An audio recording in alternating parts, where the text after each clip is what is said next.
Hello दोस्तों, स्वागत है आपका अपने यूट्यूब चैनल मैथ्स माध्यम में। आई होप आप एकदम बढ़िया होंगे और अपनी पढ़ाई अच्छे तरीके से कर रहे होंगे। तो दोस्तों, डेली की तरह आज मैं लेकर के आया आपके लिए एसएससी जीडी और एनटीपीसी में जो प्रीवियस ईयर में जीएस पूछी गई है उनके बेस्ट 20 क्वेश्चंस को मैं लेकर के आया हूँ। और आप यह क्लास जिस भी एग्जाम्स में जीएस पूछी जाती है उसके लिए कर सकते हैं। तो आज हम करेंगे अपना मॉडल पेपर नंबर 13। तो बिना किसी देरी के हम करते हैं अपनी क्लास को स्टार्ट। हमें इसमें पहला क्वेश्चन ये दे रखा है कि डैश डैश की अवधारणा तत्कालीन सोवियत समाजवादी गणराज्य संघ यूएसएसआर, जो वर्तमान में हमारा रसिया है, के संविधान से ली गई है। इसमें हमें ऑप्शन दे रखे हैं। पहला ऑप्शन है हमारा मौलिक अधिकार, मौलिक कर्तव्य और मौलिक अधिकार दोनों, मौलिक कर्तव्य और प्रस्तावना। तो हमारा इसका आंसर हो जाएगा यह मौलिक कर्तव्य हमने यूएसएसआर के संविधान से लिए हैं। और हमने यूएसएसआर के संविधान यानी कि रूस के संविधान से और क्या क्या लिया था हमने, जो है एक हमने लिया था राजनीतिक सामाजिक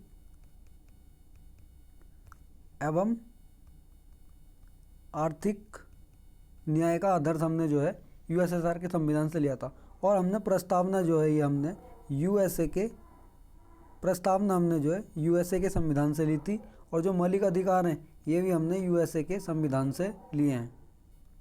आगे देखते हैं हम। नेक्स्ट क्वेश्चन हमें क्या दे रखा है, इसमें है कि रण उत्सव डैश डैश के अद्भुत क्षेत्र की प्राकृतिक सुंदरता और अन्य प्रसिद्ध पर्यटन स्थलों को बढ़ावा देता है।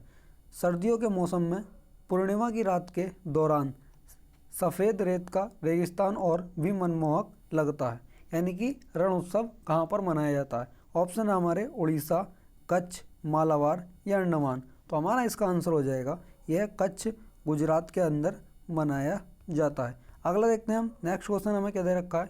क्वेश्चन नंबर 3 है हमारा कि द्रव बहते हैं और आकृति बदलते हैं, वह दृढ़ नहीं होते हैं और इसलिए उन्हें डैश डैश भी कहा जाता है। ऑप्शन हमारे तरलीकृत, मिश्रण, विलयन या तरल। तो हमारा इसका आंसर हो जाएगा इनको जो है तरल भी कहा जाता है। आगे देखते हैं हम। नेक्स्ट क्वेश्चन क्या दे रखा है हमें, ये हमारा कथन वाला क्वेश्चन है, इसको पढ़ लेते हैं एक बार हम। डिजिटल व्यक्तिगत डेटा संरक्षण विधेयक कब आया था? 2023 में आया था। के संबंध में निम्नलिखित में से कौन सा कथन सही है? इसमें हमसे पूछा है कौन सा कथन हमारा सही है। पहला कथन हमें दे रखा है यह विधेयक भारत में डिजिटल व्यक्तिगत डेटा के उस प्रसंग पर लागू होगा जो डेटा को ऑनलाइन या ऑफलाइन एकत्रित करके डिजिटलीकृत करता है। दूसरा कथन हमें दे रखा है यह भारत के बाहर ऐसे प्रसंस्करण पर भी लागू होगा जो भारत में वस्तुएं या सेवाएं प्रदान करने के लिए हों। तो हमें इसमें ऑप्शन दे रखे हैं केवल एक, केवल दो, ना तो एक ना ही दो, और एक और दो दोनों। तो हमारा इसका आंसर हो जाएगा यह एक और दो दोनों हमारे सही हैं। आगे देखते हैं हम। नेक्स्ट क्वेश्चन नंबर 5 हमें दे रखा है कि भारतीय खिलाड़ी शेफाली वर्मा निम्नलिखित में से कौन सा खेल खेलती हैं? ऑप्शन है हमारे बैडमिंटन, हॉकी, क्रिकेट या वॉलीबॉल। तो हमारा इसका आंसर हो जाएगा यह शेफाली वर्मा क्रिकेट से संबंधित हैं। और क्रिकेट से संबंधित जो है महिलाओं में कौन कौन है बता दें हम आपको। स्मृति ईरानी नहीं, सॉरी, वो तो पॉलिटिक्स से संबंधित है स्मृति ईरानी। यह हमारा स्मृति मंदाना इसमें क्रिकेट से संबंधित हो जाएंगी। आगे देख लेते हैं। और क्वेश्चन नंबर 6 हमें क्या दे रखा है कि 12वीं पंचवर्षीय योजना के लिए विकास दर लक्ष्य डैश डैश था? 5%, 8%, 7% या 6%।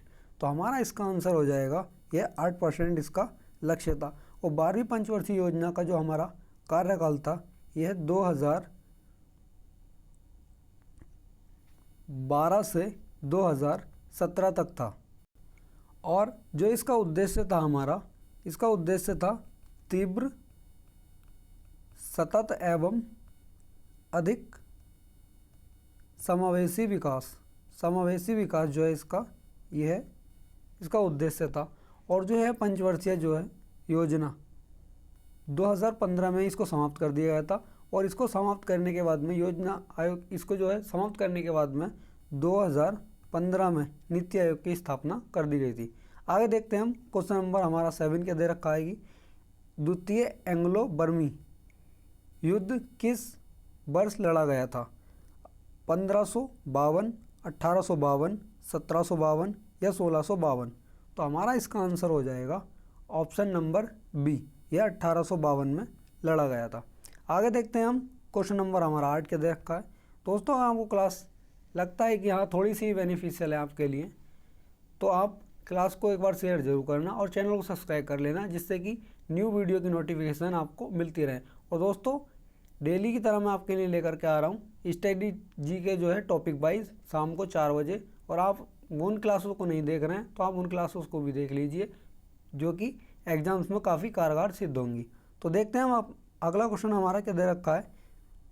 भारत के 50वें मुख्य न्यायाधीश के रूप में किसने शपथ ली थी? D.Y.. Chandrachud, Kiran Rijiju, you Lalit या कपिल सिब्बल। तो हमारा इसका आंसर हो जाएगा डी.वाई. चंद्रचूड़ जी ने इसमें जो है 50वें मुख्य न्यायाधीश के रूप में जो है शपथ ली थी। आगे देखते हैं हम अगला क्वेश्चन हमारा क्या दे रखा है। क्वेश्चन नंबर 9, भारतीय संविधान के निम्नलिखित में से किस अनुच्छेद में सर्वोच्च न्यायालय को अभिलेख न्यायालय के रूप में वर्णित किया गया है? ऑप्शन है हमारे अनुच्छेद 125, 127, 129 या 123। दोस्तों इसमें बता दूं आपको मैं कि सर्वोच्च न्यायालय जो है, सर्वोच्च न्यायालय की स्थापना यह आर्टिकल 124 के अंतर्गत आती है, और जो हमारा सर्वोच्च न्यायालय आता है वो हमारा आर्टिकल 124 से आर्टिकल 147 तक है।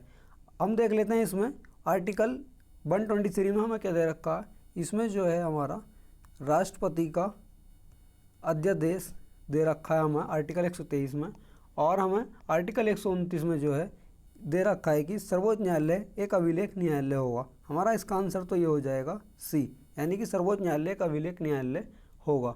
और हमें आर्टिकल 127 में क्या दे रखा है कि आर्टिकल 127 में दे रखा है कि तदर्थ न्यायाधीशों की नियुक्ति, और जो तदर्थ न्यायाधीशों की नियुक्ति होगी वो राष्ट्रपति करते हैं, और किसकी सलाह पर करते हैं? ये सीजीआई की यानी कि मुख्य न्यायाधीश की सलाह पर ये करते हैं। और आर्टिकल 125 में हमें क्या दे रखा है, न्यायाधीशों को प्राप्त होने वाले जो है इसमें वेतन और भत्ते आ जाएंगे किसके? न्यायाधीशों के। आगे देखते हैं हम अगला क्वेश्चन, क्वेश्चन नंबर 10 हमें क्या दे रखा है। तीव्र आर्थिक विकास के कारण निम्नलिखित में से किस वर्ष से भारत की अत्यधिक गरीबी में कमी आने लगी थी? 1994, 1992, 1993 या 1991। तो हमारा इसका आंसर हो जाएगा 1991 से कमी आने लगी थी, क्योंकि 1991 से ही हमारा, दोस्तों मैं इसमें बता दूं आपको कि इसमें जो गरीबी में कमी आई थी वो इसलिए आई थी क्योंकि 1991 में ही जो है भारत में एलपीजी लागू हुई थी। यानी कि एलपीजी जो है इसको बोलेंगे हम उदारीकरण हो जाएगा है, और निजीकरण, और हमारा तीसरा हो जाएगा वैश्वीकरण। ये हो जाएगा हमारा वैश्वीकरण हो जाएगा हमारा। ये 1991 में ही लागू हुए थे। उस समय जो भारत में वित्त मंत्री थे वो मनमोहन सिंह, और जो हमारे प्रधानमंत्री थे वो थे हमारे पीवी नरसिम्हा राव। आगे देखते हैं हम नेक्स्ट क्वेश्चन, क्वेश्चन नंबर 11 हमें क्या दे रखा है। भारत सरकार के व्यय के वर्गीकरण के संबंध में निम्नलिखित में से कौन सा कथन सही है? पहला कथन हमें दे रखा है कि राजस्व व्यय केंद्र सरकार की भौतिक या वित्तीय संपत्तियों के निर्माण के अलावा अन्य उद्देश्यों के लिए किया गया व्यय है। कथन हमें दूसरा दे रखा है कि पूंजीगत व्यय के परिणाम स्वरूप भौतिक या वित्तीय परिसंपत्तियों का निर्माण होता है या वित्तीय देनदारियों में कमी आती है। ऑप्शन दे रखे हैं हमें एक और दो दोनों, केवल एक, केवल दो, ना तो एक ना ही दो। हमें इसमें पूछा गया कौन सा कथन सही है, तो हमारा इसका आंसर हो जाएगा एक और दो दोनों ही है हमारे सही है। क्योंकि दोस्तों इस समय जो है स्टेट लेवल और सेंट्रल लेवल के एग्जाम्स में कथन वाले क्वेश्चंस जो है ट्रेंड पर हो रहे हैं। एसएससी अब सीधे क्वेश्चन ना पूछ करके कथन में क्वेश्चन पूछ रही है, एसएससी भी, और जो हमारा स्टेट लेवल के एग्जाम्स में वो भी हमारा यही अपने जो उन्होंने यही तरीका अपना लिया है कि सीधे क्वेश्चन ना पूछ करके अब कथन में क्वेश्चन पूछे जा रहे हैं। आगे देखते हैं हम नेक्स्ट क्वेश्चन हमारा क्वेश्चन नंबर 12 में दे रखा है कि भारत की जनगणना के अनुसार 2011 की भारत में जनगणना के अनुसार निम्नलिखित में से किस राज्य की जनसंख्या वृद्धि सबसे अधिक है? बिहार, मध्य प्रदेश, मेघालय या उत्तर प्रदेश। तो हमारा इसका आंसर हो जाएगा मेघालय की। आगे देखते हैं, और जो सबसे ज़्यादा जनसंख्या है वो ये हमारे उत्तर प्रदेश की है। आगे देखते हैं हम नेक्स्ट क्वेश्चन क्वेश्चन नंबर हमें 13 दे रखा है, बजट 2023-24 में भारत सरकार ने कितनी प्राथमिकताएं अपनाई थी। तो दोस्तों आप इसमें सोच रहे होंगे कि बजट 2023-24 का क्वेश्चन इसमें कहाँ से आ गया, क्योंकि ये प्रीवियस ईयर की परीक्षाओं में पूछे जा चुके हैं और मैं इसमें आपको प्रीवियस ईयर में जितनी भी परीक्षाएं हुई हैं और जितनी भी जीएस पूछी गई है उन क्वेश्चंस को मैं इसमें आपके लिए लेकर के आ रहा हूँ। इसलिए जो क्वेश्चंस हैं ये सब मैं पुराने ही और परीक्षाओं में आए हुए क्वेश्चन करा रहा हूँ और जो कि आने वाली परीक्षाओं में भी पूछे जाएंगे। आपको पता है कि जो हमारा एसएससी होता है वो रिपीटेड क्वेश्चन ही करता है, 7 से 8 क्वेश्चन ये रिपीट करता है। आगे देखते हैं हम, इसमें ऑप्शन में दे रखे हैं 6, 9, 5 या 7। तो हमारा इसका आंसर हो जाएगा ये 7 प्राथमिकताएं जो हैं सरकार द्वारा अपनाई गई थी। आगे देखते हैं हम क्वेश्चन नंबर 14 में दे रखा है कि मौर्य साम्राज्य का अंतिम शासक निम्नलिखित में से कौन था। तो इसमें ऑप्शन है हमारे अशोक, बिंदुसार, बृहद्रथ या चंद्रगुप्त मौर्य। तो हमारा इसका आंसर हो जाएगा ये बृहद्रथ, मौर्य साम्राज्य का जो है अंतिम शासक था और जो मौर्य साम्राज्य का संस्थापक था वो हमारा चंद्रगुप्त मौर्य था। आगे देखते हैं हम, अगला क्वेश्चन हमें दे रखा है, स्वतंत्रता के समय देश की लगभग डैश डैश प्रतिशत जनसंख्या कृषि पर निर्भर थी। तो हमें ऑप्शन दे रखे हैं इसमें 40%, 90%, 75% या 20%।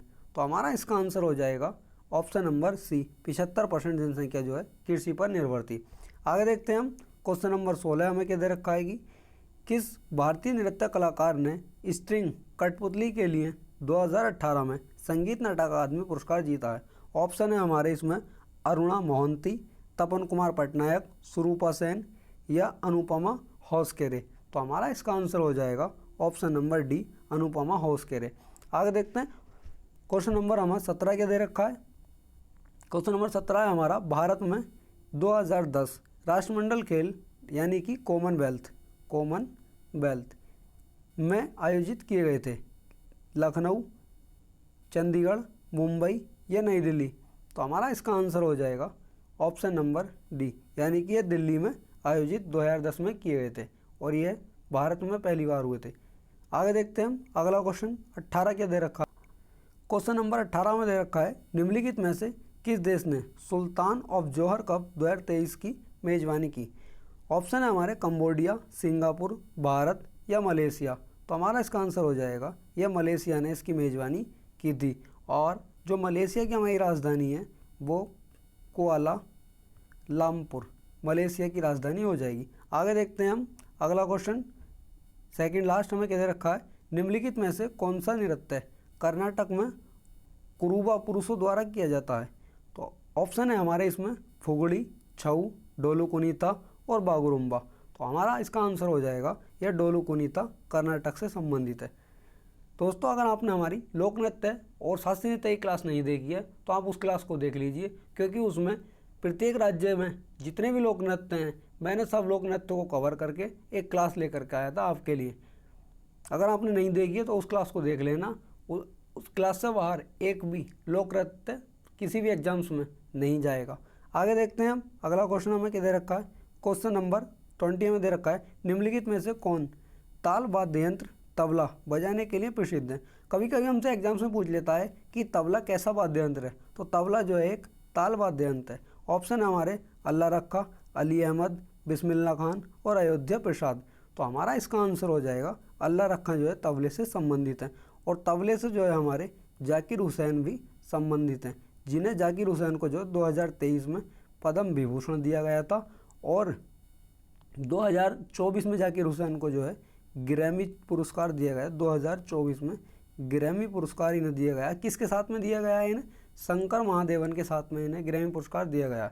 बिस्मिल्लाह खान का संबंध जो है यह शहनाई से संबंधित है, बिस्मिल्लाह खान का संबंध।